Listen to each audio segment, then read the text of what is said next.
नमस्कार and welcome to Bihar civils. मैं हूं आलोक सिंह और आज के इस वीडियो में डिस्कस करेंगे 28 दिसंबर 2021 के बिहार करंट अफेयर्स, साथ में नेशनल और इंटरनेशनल इवेंट्स भी डिस्कस करेंगे। जो स्टूडेंट्स हमसे नए जुड़े हैं उन्हें मैं बता दूं कि बिहार सिविल्स आपको प्रोवाइड करता है पूरे साल बिहार स्पेसिफिक करंट अफेयर्स के साथ साथ नेशनल प्लस इंटरनेशनल इवेंट्स भी आपको प्रोवाइड किए जाते हैं डेली बेसिस पे। और आपको मालूम होगा, अगर किसी कॉम्पिटिटिव एग्ज़ाम्स की आप प्रिपरेशन कर रहे हो तो ये एक मेजर पार्ट्स होता है इस एग्ज़ाम्स का। तो बिहार के कोई भी एग्ज़ाम आप ले लो, जैसे बीपीएससी को अगर लेते हो तो आपको इसके प्रीलिम्स में ऑन एन एवरेज 30 सवाल तो पूछे ही जाएंगे, कभी 35 सवाल भी बीपीएससी दे देता है। तो इसको कैसे इजी वे में टैकल करें, अगर आप डेली ये वीडियो 20 मिनट फॉलो करते हैं तो आपको मालूम चलेगा। और बिहार स्पेसिफिक में हम सिर्फ डेली बेसिस पे नहीं बल्कि बिहार स्पेसिफिक करंट अफेयर्स में हम डिस्कशन टॉपिक भी आपके लिए लेकर आते हैं, जो टॉपिक डिस्कस करने के लिए इम्पोर्टेंट होता है। तो आप चैनल पे देख पाओगे, काफ़ी सारे वीडियोस हैं और प्लेलिस्ट भी हमने बना दिया है, तो आप डिस्कशन वीडियो भी देख पाओगे। और अगर एग्ज़ाम आपका होता है, बीपीएससी हो, ये सब जो एसडीपीओ हो, तो एग्ज़ाम हो तो एग्ज़ाम ओरिएंटेड वीडियो भी मैं प्रोवाइड करता हूँ, जो स्टैटिक टॉपिक जैसे प्रोवाइड किया जाता है, जैसे ज्योग्राफी, हिस्ट्री, ये सब चीज़ें भी मैं आपको प्रोवाइड करता हूँ। अगर एक शब्द में मैं बोलूँ तो बिहार सिविल्स को सब्सक्राइब करके आप एक बढ़िया अपने एग्ज़ाम को काफ़ी इजी कर सकते हो। आज का पहला सवाल, Natkhat science lab has been opened in which district of Bihar. तो बिहार के किस ज़िले में नटखट साइंस लैब खोला गया है। बेसिकली नटखट साइंस लैब के थ्रू जो बच्चे होंगे वो वेस्ट प्रोडक्ट्स के साइंस मॉडल बना पाएंगे और बहुत सारे वो यहाँ पे एक्सपेरिमेंट कर पाएंगे। जो भी 4th क्लास से 10th क्लास तक के जो बच्चे हैं उनके लिए ये नटखट साइंस लैब ओपन हुआ है। अभी एक स्कूल में ओपन हुआ है, धीरे धीरे पूरे ज़िले में ओपन होने वाला है। तो ये कौन सा ज़िला है? Bhagalpur. Option D is the correct answer. तो भागलपुर का एजुकेशन डिपार्टमेंट जो है, साथ में अमेरिका का एक फाउंडेशन है जिसको बोलते हैं अबैको फाउंडेशन, ठीक है। अबैको फाउंडेशन, साथ में करुणो करुणोदय फाउंडेशन, ये दोनों मिलकर ये नटखट साइंस लैब ओपन कर रहे हैं। तो काफ़ी इम्पोर्टेंट है, याद रखिएगा। भागलपुर में आपको मिलेगा विक्रमशिला गैंगेटिक डॉल्फिन सेंचुरी। जी हाँ, विक्रमशिला गैंगेटिक डॉल्फिन सेंचुरी आपको भागलपुर में मिलेगा। और भागलपुर में ही आपको ये ऑब्जर्वेटरी भी मिलेगा। एक डॉल्फिन पे रिसर्च करने के लिए पटना यूनिवर्सिटी में ओपन किया जा रहा है, डॉल्फिन ऑब्जर्वेटरी की तरह और डॉल्फिन सेंटर की तरह। तो वो भी एक याद रख सकते हैं। Next question, India's first khadi mall had been opened in which city. तो भारत का पहला खादी मॉल किस शहर में खोला गया था? ये किस शहर में खोला गया था? पटना में। Option D is the correct answer. अब ये खादी मॉल, ये खादी इसलिए बिहार में न्यूज़ में था क्योंकि ये देखा जा रहा था, जो बिहार स्टेट है ना, बिहार स्टेट खादी ग्रामोद्योग, बिहार स्टेट खादी ग्रामोद्योग बोर्ड, इसने रिसेंटली ये पाया कि बिहार में जो भी कंबल हैं वो पंजाब और हरियाणा से लोग मंगा रहे हैं कंबल जो है, बल्कि लोग यहाँ का जो खादी का बना हुआ ब्लैंकेट है, कंबल है, उसको यूज़ नहीं कर रहे हैं। तो इसका रीज़न ये मालूम चला क्योंकि खादी का जो बना हुआ होता है वो थोड़ा सा महंगा पड़ जाता है। और एक और चीज़ हो जाता है कि अगर उसको अगर महंगा ना किया जाए, सस्ता में किया जाए, तो थोड़ा सा वो रुखड़ा भी रहता है, ये जो खादी वाला। तो वो कर रहे थे, तो इसलिए ये वाला जो पार्ट है वो न्यूज़ में था। और मैं बता दूं, जो भारत का पहला खादी मॉल पटना में ओपन किया गया था 2019 में इसका इनॉग्रेशन किया था हमारे मुख्यमंत्री नीतीश कुमार ने। तो ये भी आपको याद रखनी है। Next question, legendary writer Joan Didion has passed away, she was from.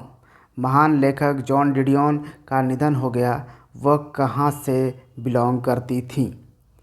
तो ये बिलोंग करती थी America, USA. Option A is the correct answer.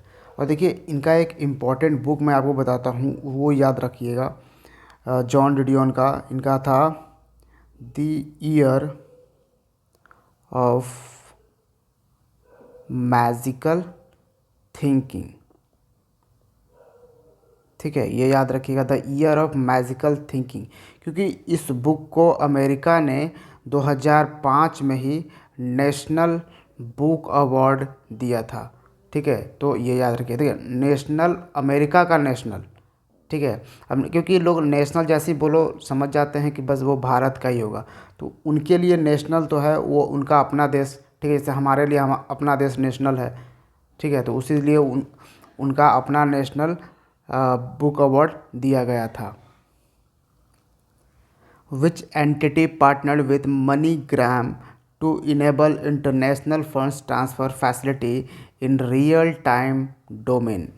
तो रियल टाइम डोमेन में अंतर्राष्ट्रीय फंड ट्रांसफ़र सुविधा को सक्षम करने के लिए किस संस्था ने मनीग्राम के साथ भागीदारी की? मनीग्राम एक आप कह सकते हो ये भी एक कंपनी है। तो इसके साथ किसने पार्टनरशिप करी है? तो ये है Paytm payment bank. Option A is the correct answer. इसके थ्रू क्या होगा कि कोई भी व्यक्ति अब्रॉड में है, विदेश में है, वो डायरेक्ट पेटीएम वॉलेट में पैसा ट्रांसफ़र कर पाएगी, बिल्कुल रियल टाइम डोमेन में। Next, INS Khukri has been decommissioned in Visakhapatnam after how many years. तो आईएनएस खुकरी कितने वर्षों के बाद विशाखापट्टनम में सेवा मुक्त किया गया है? मतलब अब जो आईएनएस खुकरी था, इंडियन नेवी शिप जो खुकरी, इसको अब काम में यूज़ यानी कि इस्तेमाल अब नहीं किया जाएगा, इसको डीकमीशन्ड कर दिया गया है। तो कितने साल तक इसने काम किया, कितने साल तक आईएनएस खुकरी ने अपने देश की सेवा करी? तो 32 साल। Option C is the correct answer.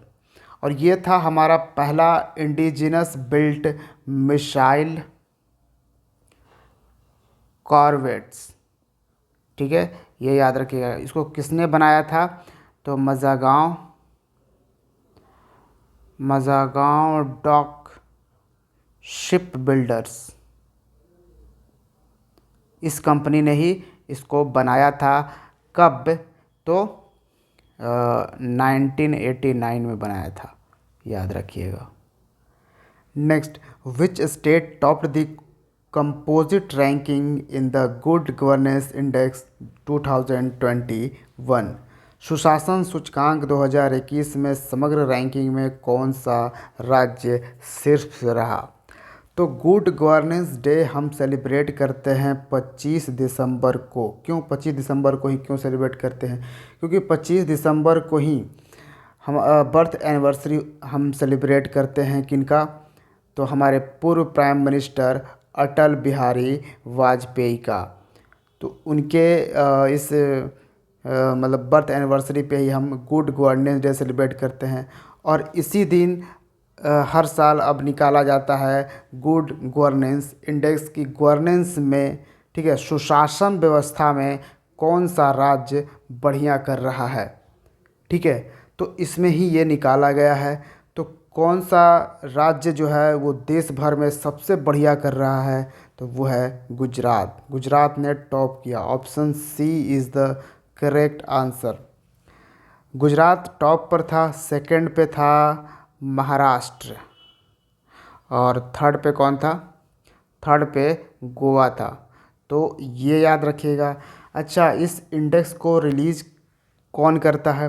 क्योंकि आपको पता होगा इंडेक्स से रिलेटेड 2-3 सवाल जो है आपको बिल्कुल याद रखनी चाहिए। किसने रिलीज़ किया है, किसने टॉप किया है? ठीक है, या उसके साथ साथ 2-3 और भी आपको याद रखनी होती है। तो यहाँ पे किसने रिलीज़ किया है? तो अमित शाह ने। और अमित शाह कौन सी मिनिस्ट्री संभाल रहे हैं? तो ये मिनिस्टर हैं union minister of home affairs. और इस साल अमित शाह, वैसे होम मिनिस्ट्री ये इंडेक्स निकालती है, लेकिन मैं यहाँ पे एक और चीज़ मैं बता दूँ कि अमित शाह को इस बार एक और मिनिस्ट्री मिली है और एक नया एक्चुअली मंत्रालय ही तैयार किया गया है। इसी साल 2021 में ये मंत्रालय दिया गया, तो इससे भी आप सबको सवाल पूछा जा सकता है, तो ये भी याद रखिएगा। तो ये सवाल है, यानी ये मिनिस्ट्री है मिनिस्ट्री ऑफ कोऑपरेटिव। जी हाँ, ये भी संभाल रहे हैं अमित शाह, तो ये भी याद रखिएगा। अच्छा, बड़े राज्यों में तो हमने बता दिया, टॉप गुजरात किया है। फिर अगर यूनियन टेरिटरी की बात करें तो केंद्र शासित प्रदेश में दिल्ली ने टॉप किया है, ठीक है। और नॉर्थ ईस्ट स्टेट में मिज़ोरम, याद रखिएगा। Next, world's largest most powerful space telescope James Webb has been launched by. विश्व का सबसे बड़ा और सबसे शक्तिशाली अंतरिक्ष दूरबीन जेम्स वेब किसके द्वारा लॉन्च किया गया है? तो देखिए, इसको बताया जा रहा है दुनिया का सबसे बड़ा और मोस्ट पावरफुल। इस टेलीस्कोप का नाम याद रखिएगा, बहुत इंपॉर्टेंट है, जेम्स वेब इसका नाम है। इससे पहले कौन सा टेलीस्कोप सबसे पावरफुल था? उसको हम बोलते हैं हब्बल टेलीस्कोप। अभी भी ये टेलीस्कोप है, लेकिन कहा जा रहा है कि करीबन 2040 तक यह हबल टेलीस्कोप जो है वो बिल्कुल ही ख़राब हो जाएगा और इसका यूज़ नहीं रहेगा। तो इसको रिप्लेस करने के लिए नेक्स्ट बनाया गया है जेम्स वेब। तो इसको किसने बनाया है? नासा ने। Option B is the correct answer. आपको पता होगा, नासा जो है अमेरिकी स्पेस एजेंसी है, और इसमें सिर्फ नासा ने ही नहीं कंट्रीब्यूट किया है, बल्कि 2 और स्पेस एजेंसी है जिसने कंट्रीब्यूट किया है। नासा के साथ साथ यूरोपियन स्पेस एजेंसी ने भी कंट्रीब्यूट किया है। साथ में फिर इस बार कनाडा की स्पेस एजेंसी ने भी इसमें कंट्रीब्यूट किया है, पैसा लगाया है, जिस तरह से भी अपना वो कंट्रीब्यूशन दिया है। लेकिन ये सब लोगों ने दिया है जेम्स वेब टेलीस्कोप में। एक तरह से इसको कहा जा रहा है टाइम मशीन, क्योंकि ये जेम्स वेब जो है वो मालूम करेगा कि आखिर ये जो यूनिवर्स है उसका उत्पत्ति कब हुआ था, यूनिवर्स कब ओरिजिनेट हुआ था, कब से यूनिवर्स पूरा ब्रह्मांड चला आ रहा है, उसका मालूम करेगा। उसका जो फर्स्ट रे था वो उसके बारे में मालूम करेगा जेम्स वेब। तो काफ़ी इम्पोर्टेंट है। और हाल ही में नासा ने अनाउंस भी किया है कि ट्रोजन एस्टेरॉयड जो है, ठीक है, ट्रोजन एस्टेरॉयड को स्टडी करेगा अपने लूसी स्पेस क्राफ्ट भेजकर, ठीक है। तो ये भी याद रखिएगा। Next, how many Indian referees was selected in FIFA's international list for 2022? 2022 के लिए फीफा की अंतर्राष्ट्रीय सूची में कितने भारतीय रेफरी चुने गए हैं? तो कितने भारतीय रेफरी चुने गए हैं? 18। Option C is the correct answer. और इन 18 में से 4 विमेन हैं और इसमें 14 मेन हैं, ठीक है। तो ये लोग मतलब जो इंटरनेशनल लेवल पे ऑफिशिएट करेंगे, और जो फीफा का बैच होता है वो यूनिफॉर्म पर लगा सकेंगे, ठीक है। मतलब कि जो भी फीफा का मैच होगा कहीं पे, तो वहाँ पे वो रेफरी के तौर पर इन लोगों को जाना होगा वहाँ पे। तो ये चूज़ कर लिए गए हैं इस बार 2022 के लिए। फीफा आपको मालूम होगा कि ये एक फ़ुटबॉल की गवर्निंग बॉडी है, ठीक है, जिसमें कि फ़ुटबॉल मैचेस जो होते हैं वो उनको गवर्न करता है इंटरनेशनल लेवल पे कौन? फीफा। जिसका हेड क्वार्टर आपको कहाँ मिलेगा? तो ज़ूरिक में मिलेगा। ज़ूरिक है कहाँ? ज़ूरिक है स्विट्ज़रलैंड में, ठीक है। तो ज़ूरिक में आपको फीफा का हेड क्वार्टर मिलेगा। अच्छा, फीफा के अभी अध्यक्ष कौन है, प्रेसिडेंट कौन है? तो ये याद रखिएगा गियानी इन्फैंटिनो, ये भी इम्पॉर्टेंट है। Next, which state government has launch the Meendum Manjappai campaign, किस राज्य सरकार ने मिंदम मंजप्पई अभियान शुरू किया है? तो ये कौन सी राज्य सरकार है? ये Tamil Nadu. Option D is the correct answer. इसके थ्रू क्या किया जाएगा कि जो भी सिंगल यूज प्लास्टिक बैग्स है उसका इस्तेमाल ना करें, बल्कि जो कपड़े वाले बैग्स होते हैं, क्लॉथ बैग्स हैं, उसका इस्तेमाल करें। इसकी अवेयरनेस फैलाई जाएगी इस कैंपेन के थ्रू, ठीक है। और इसकी शुरुआत करी है तमिलनाडु के चीफ मिनिस्टर M.K. स्टालिन के द्वारा। और बात अगर तमिलनाडु की आई है तो मैं बता दूं कि एक मतलब भारत का पहला वर्टिकल लिफ्ट रेलवे ब्रिज बनने जा रहा है। जी हाँ, ये बन रहा है vertical lift railway bridge, Bharat का पहला, जो कनेक्ट करेगा रामेश्वरम आइलैंड के बारे में आपको मालूम होगा। ये जो रामेश्वरम आइलैंड है, इससे ये कनेक्ट करेगा तमिलनाडु को। तो ये बहुत ही इम्पोर्टेंट है, इसको याद रखिएगा कि वर्टिकल लिफ्ट रेलवे ब्रिज बनने जा रहा है। और देखिए, तमिलनाडु के हाल ही में 3 प्रोडक्ट्स को GI टैग मिले हैं इसी साल 2021 में। पहला जो आपको है वो है कन्याकुमारी क्लोव, जिसको लौंग आप बोलते हो हिंदी में, उसको बोलते हैं। फिर है एक करूपुर कलमकारी पेंटिंग, एक खास तरह का पेंटिंग है करूपुर कलमकारी पेंटिंग, इसको भी मिलता है। फिर है कलाकुरिची वुड कार्विंग्स, ये लकड़ी का कार्विंग्स बनाया जाता है, तो कलाकुरिची वुड कार्विंग्स, ये 3 चीज़ों को GI टैग इसी साल प्राप्त हुआ है, या तीनों तमिलनाडु से ये बिलोंग करता है। नेक्स्ट है, agriculture minister Narendra Singh Tomar has inaugurated 4-day agriculture exhibition agro vision नाम से, ठीक है। कृषि मंत्री नरेंद्र सिंह तोमर जो हैं वो 4 दिवसीय कृषि प्रदर्शनी का आयोजन कर उद्घाटन किया इन्होंने, जिसका नाम है एग्रो विज़न। तो इस एग्जीबिशन का नाम क्या है? Agro vision. ये इम्पॉर्टेंट है, याद रखिएगा। दूसरी बात यहाँ से आपको याद रखना है कि अभी जो हमारे प्रेजेंट में एग्रीकल्चर मिनिस्टर हैं वो हैं नरेंद्र सिंह तोमर। तो ये 4-day एग्रीकल्चर एग्जीबिशन का इनॉग्रेशन किस शहर में हुआ है? नागपुर में। Option A is the correct answer. Nagpur कहाँ आपको मिलेगा? ये महाराष्ट्र में आपको मिलेगा। अच्छा, इस क्वेश्चन में आपको मैंने एक चीज़ छोड़ दिया था, जेम्स वेब जो टेलीस्कोप है, इसको किस रॉकेट से भेजा गया था? ये सब इम्पोर्टेंट सवाल है, इसलिए मैं इसको ज़रूर बताना चाहूँगा। किस रॉकेट से इसको छोड़ा गया था और कहाँ से ये जेम्स वेब टेलीस्कोप को भेजा गया अंतरिक्ष में, ये भी याद है। तो याद रखिए, रॉकेट कौन था? एरियन 5 रॉकेट था। ये रॉकेट इसको लेकर आकाश में उड़ा, स्पेस में। फिर कहाँ से ये छोड़ा गया था?